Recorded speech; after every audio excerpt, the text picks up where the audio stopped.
el 16 de febrero de 2023, Pescarolo anunció en sus redes sociales un proyecto de hipercar cliente para 2024, en conjunto con Peugeot. Sin embargo, esto no se llegó a materializar. Después que el equipo dejase de publicar actualización en las redes sociales, y a pesar que los fans querían un regreso, se dice que el proyecto no llegó a prosperar debido a múltiples factores, como la falta de patrocinio y financiación, y la temporada irregular del Peugeot 9x8 en el 2023, lo que desembocó en un paquete de mejoras de cara a 2024, entre las que se destaca la adición de un alerón trasero. Las 24 horas de Le Mans de 1972 presentaban muchas novedades. La primera y fundamental era el estreno de las llamadas curvas Porsche, una nueva sección que eliminaba la vieja zona de Le Maison Blanc, rápida y peligrosa, dotando a la Sarthe de una sección revirada bastante exigente, además de añadir una segunda chicane antes de la meta.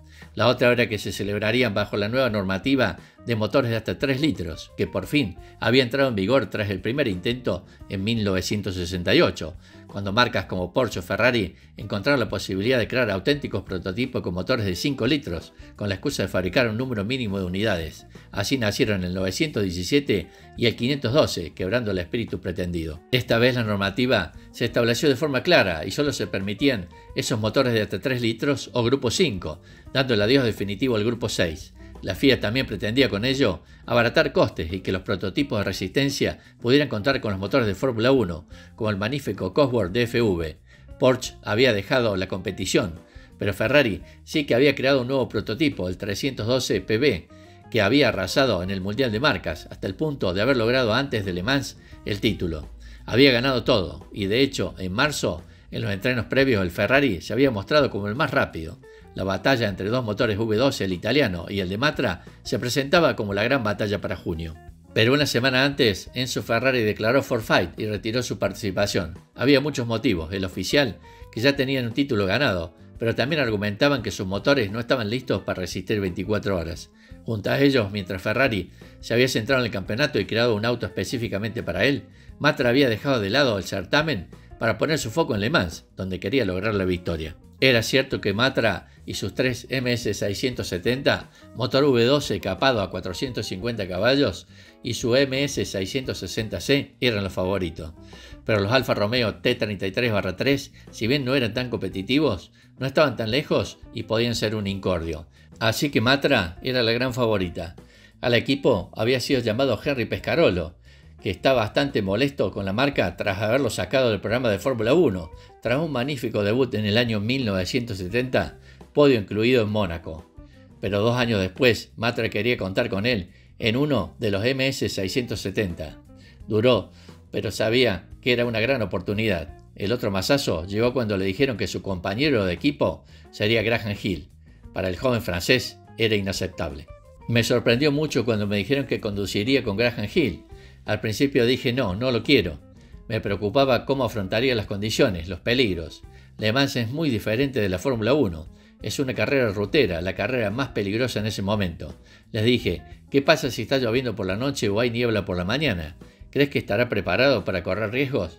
Todavía era un piloto joven y Graham Hill era una leyenda. Ni siquiera le había hablado. Eso hubiera sido imposible para mí, pero finalmente dije, está bien, conduciré con él. Pescarolo aceptó finalmente al inglés, sobre todo al ver su humildad, su buen carácter, sus ganas de aprender y no imponerse como veterano con gran palmarés. Los 8 pilotos de Matra, además, convinieron repartir partes iguales para todos los premios logrados, independientemente del resultado. Se había creado un gran equipo.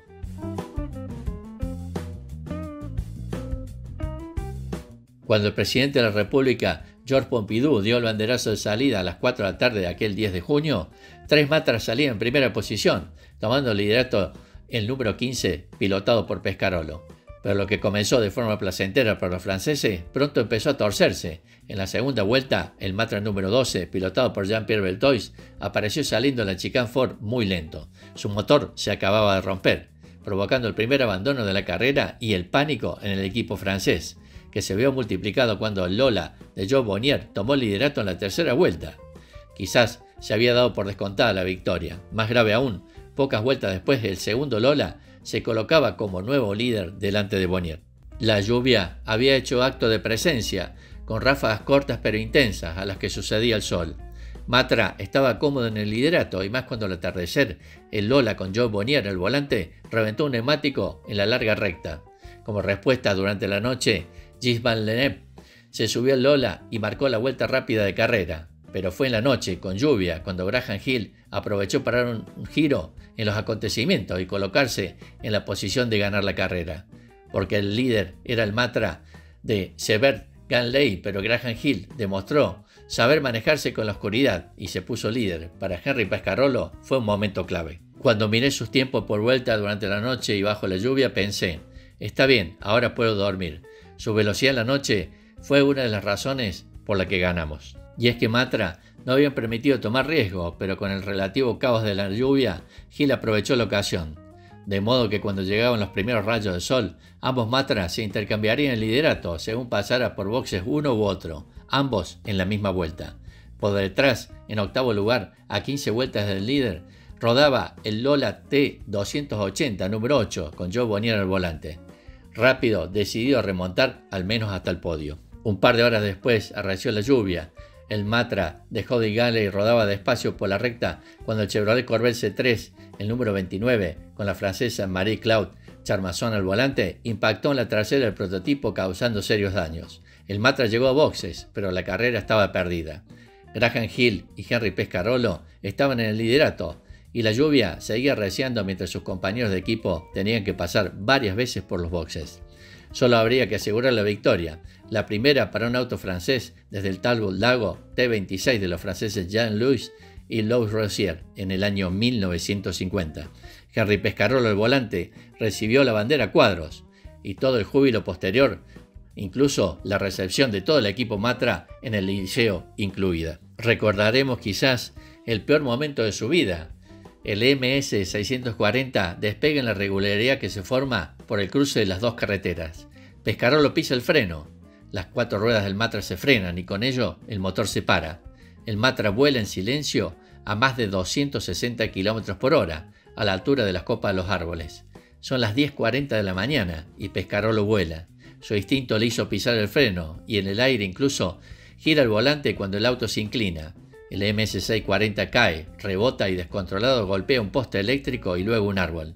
La gasolina se esparce y empieza a arder con Henry dentro. El humo negro se eleva entre los árboles desde el infierno que se ha desatado.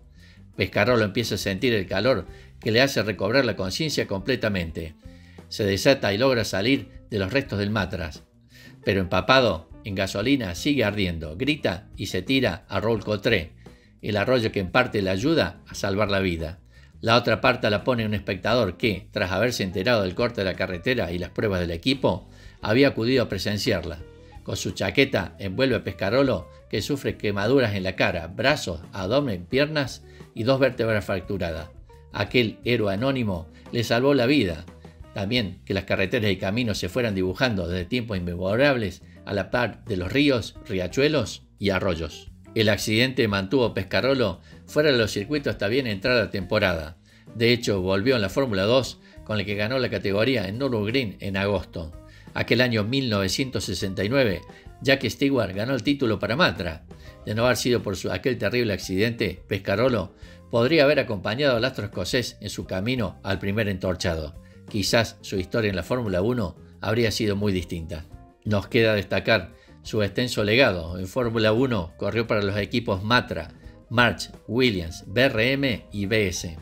En los años 1968 hasta 1974 y en el año 1976 disputó un total de 64 grandes premios, obteniendo un podio y una vuelta rápida. En lo que respecta a Le Mans, tiene el récord de participaciones con 33 ediciones desde 1966 a 1999, que habrían sido 34 interrumpidas de haber podido correr aquel 1969 fatídico para él. Llegó a correr en rallies o en la Bartus Mill. En resistencia ganó varias pruebas, pero destacan las 4 victorias en Le Mans, 3 consecutivas del 72 al 75 con Matra, una con Graham Hill y 2 con Gerard Larousse, y en 1984 con Klaus Ludwig en el Porsche 956B.